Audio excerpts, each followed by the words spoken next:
আসসালামু আলাইকুম গাইস, কেমন আছেন সবাই? আশা করি সবাই অনেক ভালো আছেন। আমি সামির, সকলকে স্বাগত জানাচ্ছি। আজকে খুবই চমৎকার এবং হিস্টোরিক্যাল একটি প্লেসে আপনাদেরকে নিয়ে এসেছি।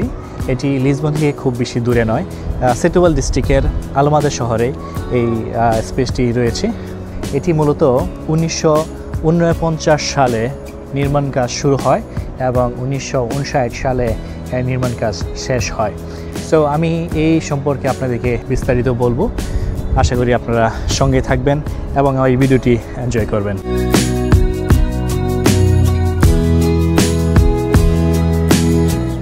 আমি এখন যেই স্ট্যাচুর সামনে দাঁড়িয়ে আছি, এই স্ট্যাচুটি লিসবনকে রিপ্রেজেন্ট করে।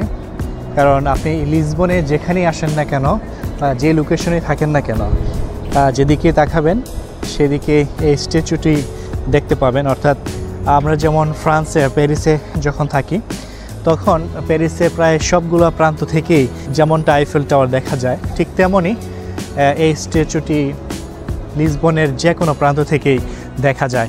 এটি মূলত 130 মিটারের মতো উচ্চতা হবে।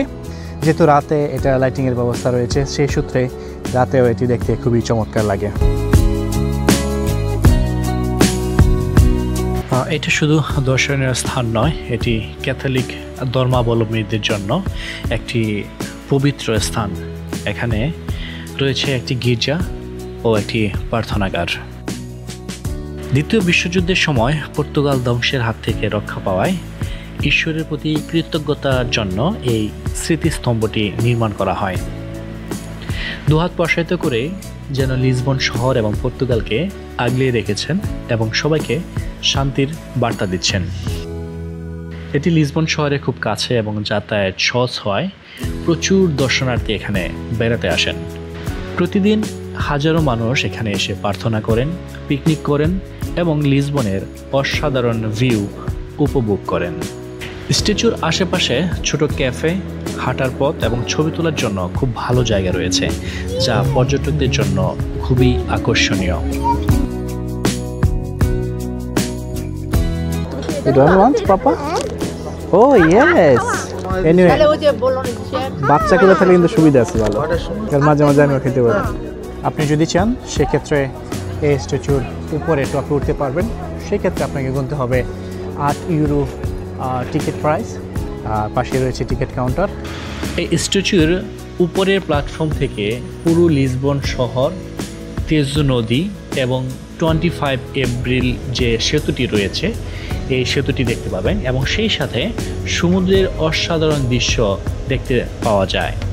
বিশেষ করে সূর্যোদয় এবং সূর্যাস্তের সময় এই দৃশ্যটি সত্যি খুব মনোমুগ্ধকর হয়ে থাকে। ক্রিস্টোর এই স্ট্যাচুর আশেপাশের এলাকায় বিভিন্ন চলচ্চিত্র এবং টেলিভিশন শোয়ের শুটিংয়ের লোকেশন হিসেবে ব্যবহৃত হয়েছে। উল্লেখযোগ্যভাবে 2022 সালে ফাস্ট অ্যান্ড ফিউশন 10 সিরিজের চলচ্চিত্রের শুটিং এখানে হয়েছিল। আপনারা এখন যে সাউন্ডও শুনতে পাচ্ছেন, এটি মূলত এই 25 এপ্রিল ব্রিজের উপর দিয়ে যেই গাড়ি চলাচল করতেছে ওইটারই সাউন্ড এরকমভাবে আসতেছে। আর এখানে এসে মন এই কারণেই আরও ভালো হয়ে যায়, যখন নদীর উপর দিয়ে বিভিন্ন ধরনের বড় বড় শিপ যায়, তখন এটার সৌন্দর্য সত্যি অসাধারণ লাগে। আরেকটি ইম্পর্টেন্ট বিষয় হচ্ছে, এর উপর দিয়ে মেনলি যতগুলো প্লেন ল্যান্ড করে লিসবনে সবগুলো অ্যাপ্রোচে থাকে, অর্থাৎ এর উপর দিয়েই সবগুলো প্লেন গিয়ে ফাইনাল ল্যান্ড করে লিসবন এয়ারপোর্টে। সো এখানে দাঁড়িয়ে আপনি দেখতে পাবেন 25 ব্রিজ, এরকম একটা সাউন্ড আসবে ব্রিজ থেকে, সেই সাথে উপর দিয়ে প্লেন যাচ্ছে ল্যান্ডিং করার জন্য। সো খুব কাছে থেকে প্লেন দেখতে পাবেন এবং ঠিক 100 মিটার 150 মিটার নিচে হতেছে এই তেজু নদী, যে কারণে নদী দিয়েই বিভিন্ন ধরনের শিপ চলাচল করে, যেটা আপনি দেখতে পাবেন। সো এটি সব কিছু মিলে খুব চমৎকার একটি লোকেশন। যারা আশেপাশে আছেন তারা এখানে ভিজিট করতে পারেন, অথবা দেশের বাইরে যারা আছেন, পর্তুগালের বাইরে আছে, তারাও এইসব পর্তুগালকে যদি ভিজিট করেন এখানে এসে ভিজিট করতে পারেন। আশা করি সবার কাছে ভালো লাগবে।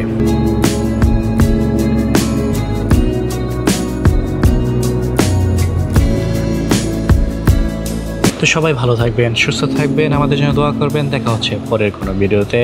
টিল দেন আল্লাহ হাফেজ, টেক কেয়ার, বাই বাই। যারা এখন আমাদের চ্যানেল সাবস্ক্রাইব করেনি, subscribe and stay with us.